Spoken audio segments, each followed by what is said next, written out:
করছো ভাবি? একটা নাটকের ক্লিপ দেখছি বুঝছো, এত কমেডি এত কমেডি।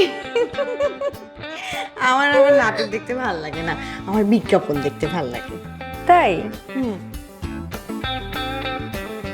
বাজারে নতুন কি আসলো সেটা জানা যায়। তারপর বলো তো ঘটনাটা কি? কিসের ঘটনা? ভাবি, মোবাইলে নাটকের ক্লিপস দেখছো সেটা ঠিক আছে, কিন্তু আমার সাথে নাটক করো না। শাসার আইনানের সাথে কি হয়েছে বলো? বিশ্বাস করো মুন্নি, শাশা আমাকে এই ব্যাপারে কিচ্ছু বলেনি। দেখি তোমার চোখ দুটো দেখি। কি করছো? আমি চোখের ডাক্তার, তো চোখ দেখে বুঝতে পারি কে সত্য বলছে কে মিথ্যা।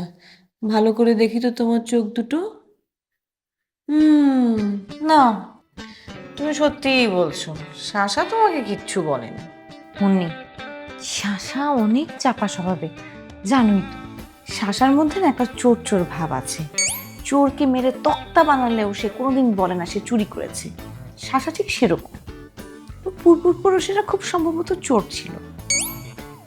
আচ্ছা থাক বাদ, তুমি অন্তত এটা বলো, শাসার মুখ দেখে কি মনে হচ্ছে? সে আয়নানের উপর রেগে আছে? হ্যাঁ, মনে হয় রেগে আছে। ঘরে কোনো ঝগড়া হয়নি? না না, তেমন কিছু তো হয়নি।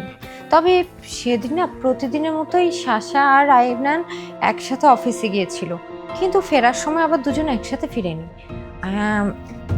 শাশা একাই ফিরেছে, এরপর থেকে ওর মুড অফ।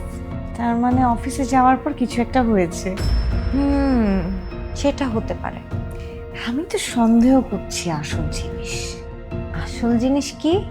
আইনান কোনো মেয়েকে নিয়ে গায়ে হাওয়া লাগিয়েছে, শাসা সেটা দেখে ফেলেছে। বলো কি, আয়নার অন্য মেয়ের সাথে?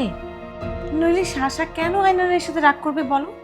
সকালের জোড়া টিয়া পাখি হাত ধরাধরি করে অফিসে গেল, আবার যখন ফিরলো তখন হাত ধরাধরিও নেই, দুজনে একসাথেও নেই, আলাদা আলাদা করে ফিরলো। কেন বলো?